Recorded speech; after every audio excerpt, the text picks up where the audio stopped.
Bonjour, bienvenue à la correction de l'exercice FE18. L'énoncé est le suivant.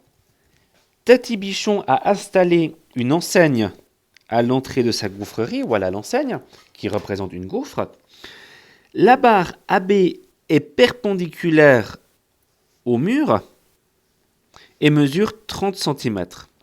La barre AC mesure 40 cm et l'enseigne a une masse de 20 kg. La question est la suivante. Sur un croquis, indique la direction et le sens de toutes les forces au point A, B et C. Calcule leur intensité. Donc, nous allons commencer par choisir ou trouver le point le plus important de cette situation, de ce croquis, de ce schéma. Donc, nous avons la gaufre qui est retenue par une ficelle au point A. Il y a deux barres, la barre AB et la barre AC. Le point le plus important, l'endroit où le plus d'éléments se rencontrent, c'est évidemment le point A. La première chose à faire, vu qu'on vous donne la force de pesanteur, le poids, même si on ne vous le donnait pas, c'est qu'on peut représenter. Alors le poids de l'enseigne, vous choisissez le point d'application qui est, si l'enseigne est homogène, le centre de gravité est au centre, et le poids, elle est toujours, c'est toujours une force simple à dessiner, et c'est toujours une force qui est verticale contre le bas. Voilà notre poids. Simplement ici, on a dit que nous allons nous intéresser aux forces qui s'appliquent au point A. Alors si vous regardez le point A, il y a une ficelle qui tire contre le bas et il y a une tension dans cette ficelle qui est directement le poids P. L'intensité de la tension vaut le poids P. Pourquoi ?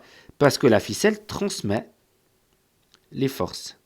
Donc on va placer le poids P, là-dessus et nous allons compléter toutes les forces qui s'appliquent sur le point A.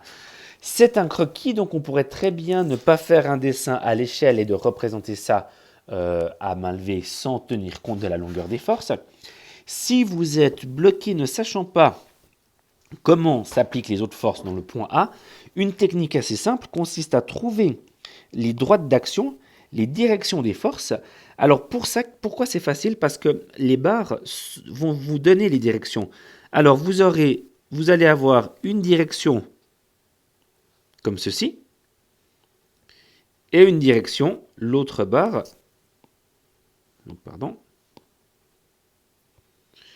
comme cela. Alors je vais refaire juste un peu mieux.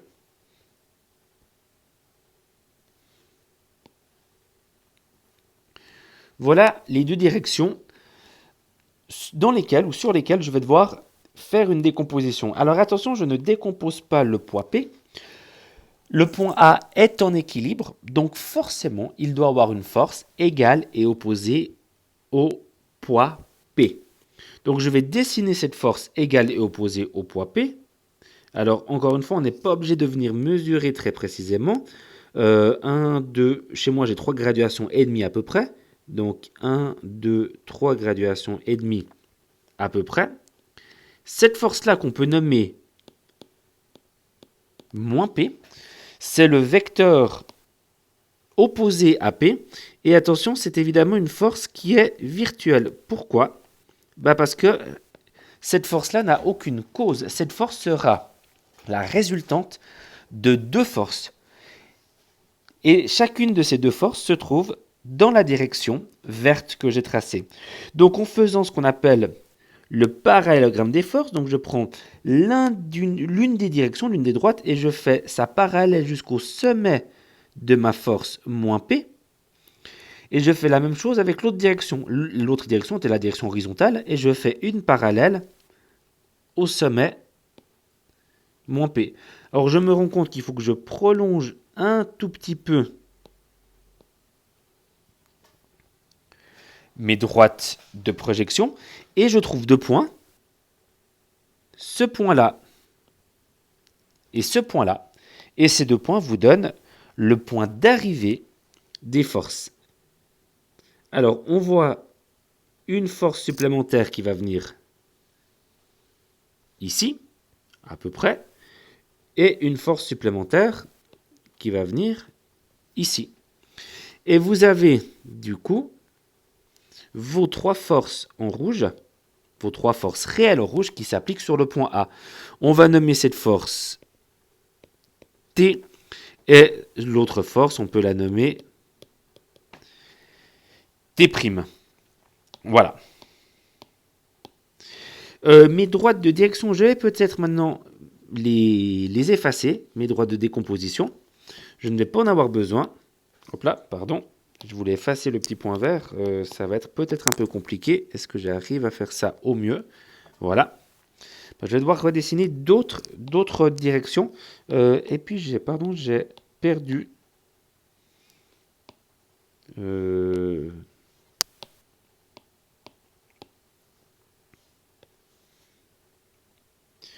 Mince, je n'arrive pas à effacer. Alors, je vais peut-être faire comme ça. On va zoomer, juste effacer ce petit point vert. Alors, c'est pas très dérangeant. Mais vous allez voir que je vais utiliser la couleur verte pour faire autre chose en termes de projection. Donc, j'ai mes 3 forces, P, T et T'. Et maintenant, je dois passer par écrire la condition d'équilibre ou les conditions d'équilibre. Donc, je vais choisir des axes de décomposition. Donc, faites attention, ce n'est pas les mêmes axes que ce que j'ai utilisé avant.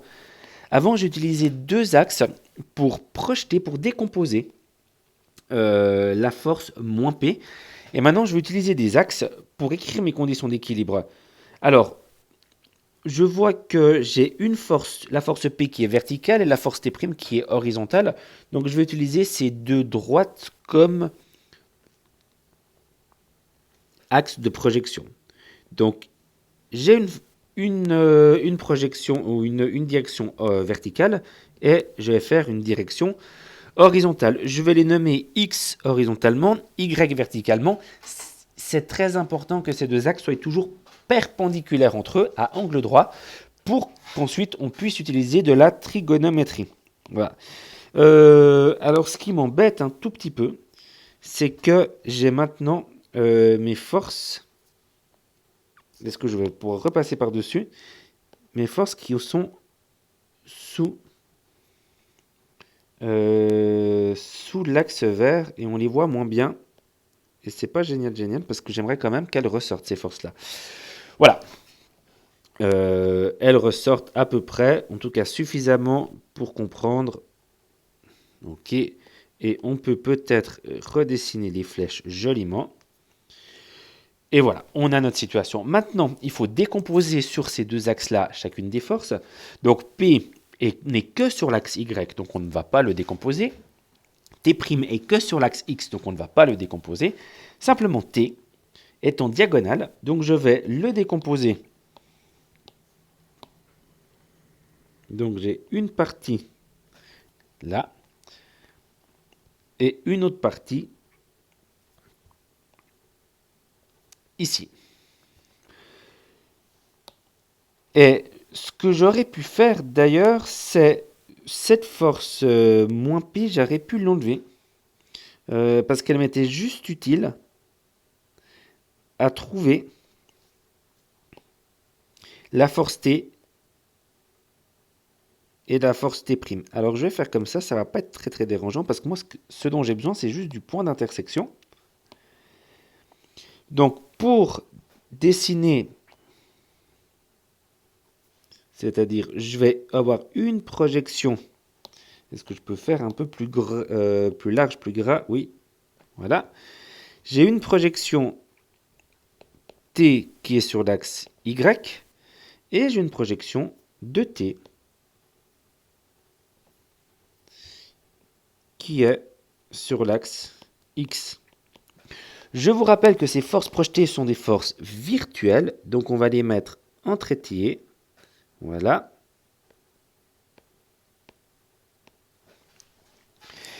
Et on a fini l'analyse du schéma.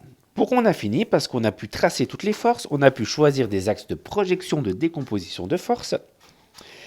Et on analyse axe par axe. Alors, je vais réduire un petit peu. Et on a les conditions d'équilibre suivantes. Donc, conditions, est-ce que je peux faire un petit peu plus petit? Donc, les conditions d'équilibre, sur X, sur l'axe X, on regarde les forces qu'on a. Alors, par rapport au point A sur la droite, on a juste la force T', et par rapport au point A sur la gauche, on a juste la force Tx. Donc je prends ces deux forces-là, et la somme de tout ce qui tire sur la droite est égale à tout ce qui tire sur la gauche. C'est-à-dire que T' est égal à Tx. Attention, sans petite flèche, là on veut juste les intensités des forces. Et sur l'autre axe qui est sur l'axe Y, bah, ceux qui tirent contre le bas, il n'y a que P, et ceux qui tirent contre le haut, il n'y a que Ty. C'est-à-dire que P est égal à Ty. Voilà, j'ai mes conditions d'équilibre. Ce qu'il faut que je fasse maintenant, c'est que je développe les Tx et les Ty grâce à de la trigonométrie. Alors, on va nommer cet angle-là l'angle alpha, et on voit que Tx, c'est T fois le cosinus d'alpha. Je le fais rapidement en brouillon, parce que je travaille dans ce triangle rectangle. Par exemple, il me faut un triangle rectangle où les catètes sont Tx et Ty, et où l'hypoténuse est T. Donc dans ce triangle rectangle-là, j'ai que le cosinus d'alpha est égal à l'adjacent, donc Tx, divisé par l'hypoténuse, c'est-à-dire T. Et donc, Tx, et on peut mettre ça sur 1 pour faire un peu de règle de 3, Tx, c'est ça fois ça, divisé par 1. C'est-à-dire cosinus d'alpha fois T. Alors, on l'écrit plutôt dans l'autre sens, T fois cosinus d'alpha, divisé par 1 que je n'écris pas, mais que j'ai juste mis pour pouvoir faire mon renversement de formule correctement. Et du coup, je peux réécrire ma condition d'équilibre sur x, qui était T' est égal à Tx, donc je réécris ça. Simplement, mon Tx, je le remplace par T fois cosinus alpha. Et on peut faire la même chose avec la deuxième condition d'équilibre. P est égal à Ty. Alors P est égal, et je vais remplacer Ty par de la trigonométrie. Donc toujours dans le même triangle rectangle, j'ai ici Ty. Et si on dit que le sinus de l'angle, si on travaille avec le sinus de l'angle, ça va faire Ty sur T. Et donc Ty est égal à T fois sinus alpha. Donc je remplace Ty dans ma condition d'équilibre par T fois sinus alpha. Voilà, le petit brouillon de trigonométrie, je peux maintenant l'effacer. Et j'ai mes conditions d'équilibre développées, qui vont m'être très très importantes. Ce que je cherche, moi, c'est de trouver leur intensité, si je reviens sur l'énoncé, donc l'intensité des forces. Donc ce que je connais P, c'est 200 newtons. Je cherche cette force-là, qui est là, et je cherche aussi cette force-là. Alors pour l'instant, je ne connais rien de plus. Donc forcément que l'angle alpha, je dois pouvoir le trouver d'une certaine manière. Alors oui, on va pouvoir le trouver. C'est peut-être un peu plus compliqué, mais l'angle alpha que j'ai dessiné, il est aussi ici. Ces deux angles-là sont les mêmes. Alors on dit qu'ils sont opposés par le sommet. Ça fait partie d'un sujet étudié en 11e année en maths. Voilà, il faut qu'on vous donne cette indication-là, ce qui est fait. Pourquoi je peux trouver l'angle alpha? Eh bien parce qu'il y a quand même encore une indication que je n'ai pas utilisée, c'est les 30 cm et les 40 cm. C'est-à-dire que si on redessine le triangle ABC, je vais utiliser cette place comme brouillon, AB fait 30, ici il y a un angle droit, et AC fait 40. Et moi je cherche cet angle-là. Eh bien l'angle alpha, je connais sa cathète, son adjacent, je connais l'hypoténuse, donc avec le cosinus d'alpha est égal à l'adjacent sur l'hypoténuse, et donc alpha est égal au cosinus inverse de ce rapport-là, donc de 0,75. Et si vous faites le cosinus inverse de 0,75, vous trouvez environ 41 degrés. Alors ce 41 degrés est important, on va le stocker. Et je vais pouvoir remplacer cet alpha par 41 degrés. Et maintenant, qu'est-ce que je vois? Je vois que je connais cet angle et cet angle. Donc, je peux utiliser la deuxième formule. Donc, ça, c'est la première. Ça, c'est la deuxième. Et je réutilise la deuxième formule en remplaçant, ou si vous préférez peut-être, ce qui serait plus malin, c'est de quand même laisser, on va faire comme ça sera plus joli, alpha et alpha. Et quand je réécris ma deuxième formule, je remplace P par 200 est égal à T fois sinus. Et alpha, je le remplace par 41 degrés. Et donc, T est égal à 200 divisé par sinus de 41 degrés. Et je peux faire ce calcul. Donc, 200 divisé par le sinus de 41, ça donne au final 302,4 newton. Alors, j'ai pas très bien écrit newton, excusez-moi. Voilà. Donc, j'ai trouvé T. Et maintenant, il suffit que je trouve T'. Donc, si je reprends ma première formule, la 1, T', ça sera égal à T. Donc, 302,4 fois le cosinus de alpha, donc cosinus de 41. Je stocke toutes ces valeurs-là. Et je trouve 226,8. 226,8 newton. J'arrondis à la dixième avec l'arrondi, on va dire, correct. Donc 302 et puis 227 si je veux arrondir à l'unité. Voilà, on a trouvé toutes les intensités des forces.